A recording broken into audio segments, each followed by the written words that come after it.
Mr. Wright peered through the peephole. His neighbors, Rob and Carly, had come over. Mr. Wright opened the door and bleakly said, "Come in, Rob." Rob put his hand on Mr. Wright's shoulder. "Don't lose hope. Everything will be fine." Carly hurried to the kitchen where Mrs. Wright was sitting at the table. "Bella, don't worry. I'm sure the police will find her." Mr. Wright pulled out the chair and sighed. He said, "We knew our daughter Marlene was the rebellious type, but never the kind to run away from home. She often had petty arguments and quarrels with her mother, but aren't all teens prone to that?" Rob interrupted. "Teens, at this age, they're all like that." Mr. Wright continued, "Marlene didn't even have any money on her, at least not enough. She used to come home an hour late once in a while. She told us she was with her friends. But this time, I'm worried she's in danger. She has been missing for 2 days, Rob." Marlene Wright and her father and stepmother lived in Portsmouth, New Hampshire. Marlene's mother had passed away when she was a little girl, and she didn't have any siblings. When Marlene graduated from high school, she had applied to college in Florida. Marlene was excited to start a life on her own, but her father was deeply concerned.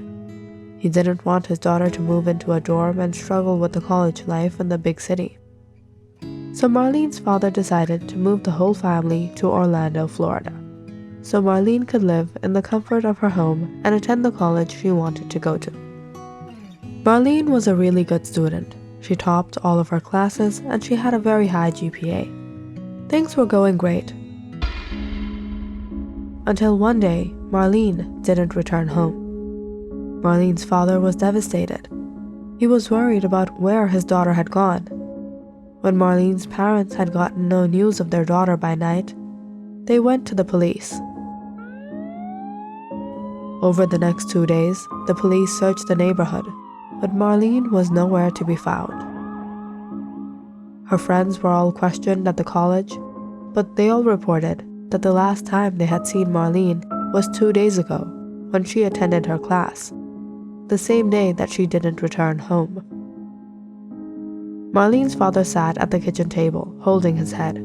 His wife tried to console him. "Why are you getting so worked up? The police are searching for her.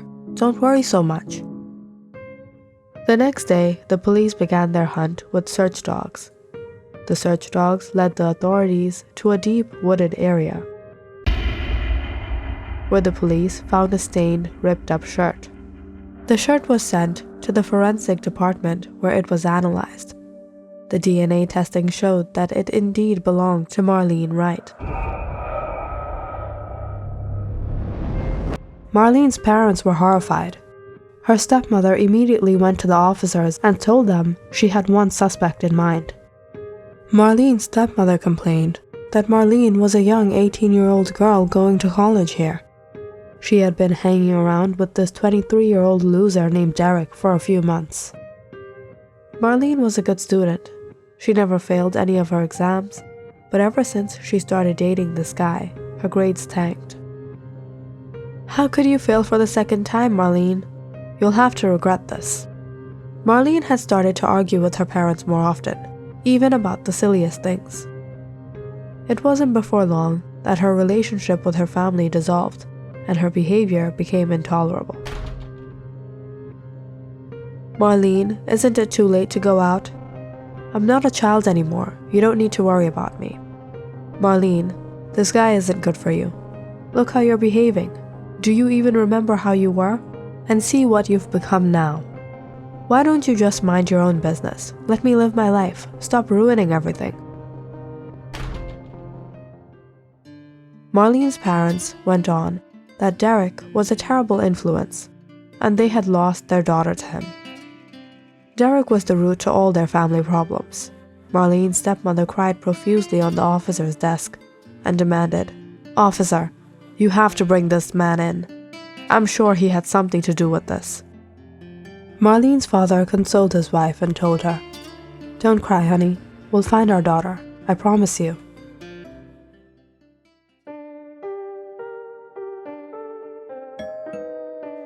Upon Marlene's parents' request, the police went to Derek's house. But Derek refused to speak, saying he didn't have to talk to them if he didn't want to. When he realized the police wanted to enter his home and search his belongings, he quickly stopped them at the door and demanded for a warrant. The police had no choice but to leave that day. The next day, the police arrived at Derek's house with a search warrant. Derek stood there with his arms folded, saying, "I don't know what you officers are searching for. I haven't done anything." Marlene's stepmother ran and grabbed Derek by his collar. "It was you. You did this to my daughter, you wicked creature." One of the police officers ushered Marlene's father to control his wife. Marlene's stepmother let go of Derek and started to cry. The police had turned Derek's house upside down, but they found no luck. There was nothing. The only suspicious thing they found were photographs on Derek's laptop. He had saved some compromising pictures of Marlene, along with a few other young women. The photographs were all dated recently. "Officers, these are just some pictures of my ex-girlfriends. I'm telling you, I had nothing to do with this. The last time I spoke to Marlene was the morning she had gone missing.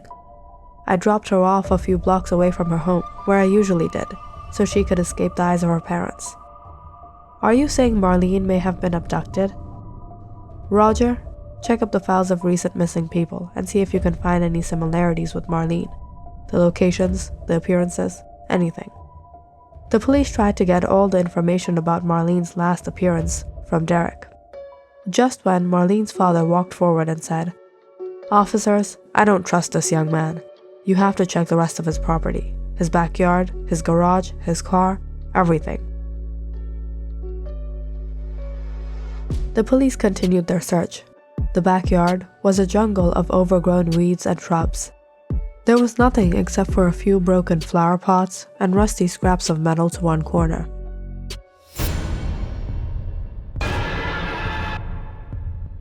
Suddenly, one of the officers called out from the garage. He pulled out a stained knife from under the seats of Derek's car. "Looks like it was hidden here after the crime was committed. We have to send this to the lab." Derek was arrested and pushed into the police car. He kept yelling out as the police held him. "I didn't do this. I loved Marlene. How could you suspect me?" Marlene's father still couldn't sleep that night. After a long 5 days, he had gotten terrible news. Marlene's stepmother laid down in bed.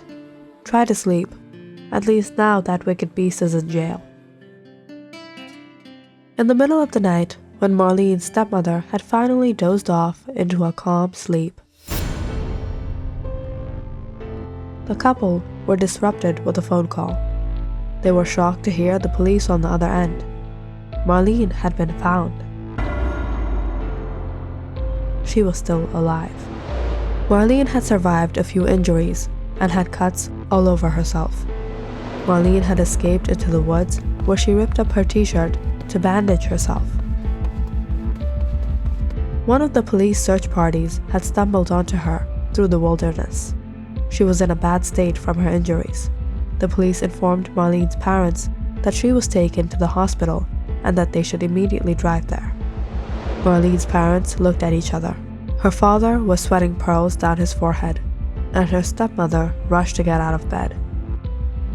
They drove to the hospital at a record speed. The police met them at the reception. The officer patted Marlene's father's back. "We finally found your daughter. We hope she will get well soon. We haven't spoken to her about anything yet. The doctors are waiting till her health condition gets a little better." Marlene's father shook the officer's hand. "I don't know how to thank you, officer."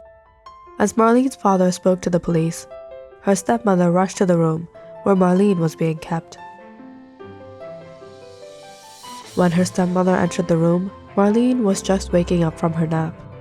The nurses propped her up with pillows and left the room to give the family some alone time. Marlene's stepmother walked towards her timidly and waited for her to speak.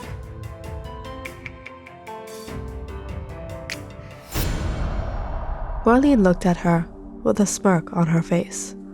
She asked, "Did you get the job done?" "Mom, you were right. I'm in trouble." "What happened?" "I don't know how to tell you." "Spill it, Marlene." "Derek has been cheating on me, and he has some pictures of me, some compromising pictures." Don't worry. I'll teach this guy a lesson of his lifetime. Just do as I say." Marlene's stepmother began scolding her. "Marlene, I told you only 3 days. You had me worried." Marlene chuckled. "Come on, Mom. It had to be believable." "You could have been a little softer on me. These cuts still hurt quite a lot." Marlene's stepmother grinned. "Well, what did you expect from me? I'm your stepmother." Marlene asked, "Now tell me, have they arrested Derek?" Marlene's stepmother shook her head in assurance. "Yes, the plan was successful."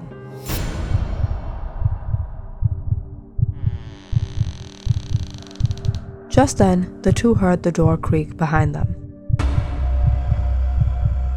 Marlene's father and a police officer entered the room.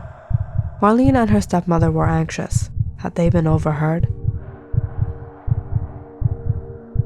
The police looked at Marlene for a while. Suddenly, Marlene began to cry.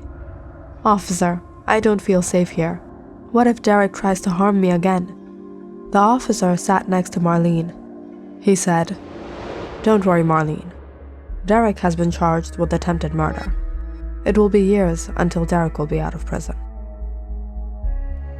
Click on the subscribe button and check out more awesome videos on our channel. And don't forget to press the bell icon because you know it's interesting.